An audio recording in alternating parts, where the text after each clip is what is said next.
5 மணிக்கு மணி மற்றும் நிமிட முள் இடையேயான கோணத்தை காண்கன்னு கேட்டிருக்காங்க. இந்த சம் ப்ரீவியஸா RRB எக்ஸாம்ல கேட்டிருக்காங்க. கிளாக்ல இந்த மாடல் சம் கேட்டாங்களா, அதாவது ரவுண்டா 1 2 3 4 5 அப் டு 12 வரைக்கும் கொடுத்தாங்களா, எப்படி குயிக்கா சம் சால்வ் பண்ணலாங்கிறத பார்க்கலாம். ஸோ அதுக்கு முன்னாடி நம்ம சேனலை சப்ஸ்கிரைப் பண்ணாதீங்க, சப்ஸ்கிரைப் பண்ணி நம்ம சேனலை ஃபாலோ பண்ணிக்கோங்க.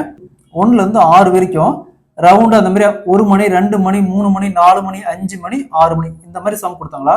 ஸோ இங்க என்ன கொடுத்துருக்காங்க, 5 மணி கொடுத்துருக்காங்க. அப்போ 5 இன்ட்டு 30ஆல பிரிக்கணும். 5 இன்ட்டு 30 150 டிகிரி. அப்போ 5 மணிக்கு அதோடைய டிகிரி பார்த்தோம்னா இதோடைய degree 150 degree. Option A is the correct answer. ஒருவேளை 1 மணிக்குனா 1 இன்ட்டு 30 சீக்வல் டு 30 டிகிரி. 2 மணிக்குனா 2 இன்ட்டு 30 சீக்வல் டு 60 டிகிரி.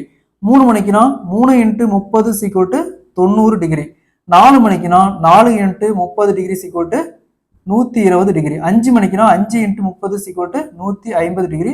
6 மணிக்குனா 6 இன்ட்டு 30 சீக்வல் டு 180 டிகிரி. இது வந்து அப் டு 6 மணி வரைக்கும், அதாவது 180 டிகிரி வர வரைக்கும். சரிங்களா? இதே கொஸ்டின்ல 6 மணிக்கு மேல, இப்போ எக்ஸாம்பிளுக்கு 7 மணி வந்துச்சுன்னா 7 இன்ட்டு 30 சீக்வல் டு 210 டிகிரி.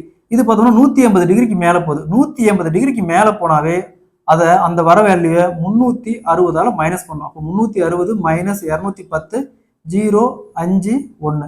அப்போ 7 மணிக்கு 150 டிகிரி.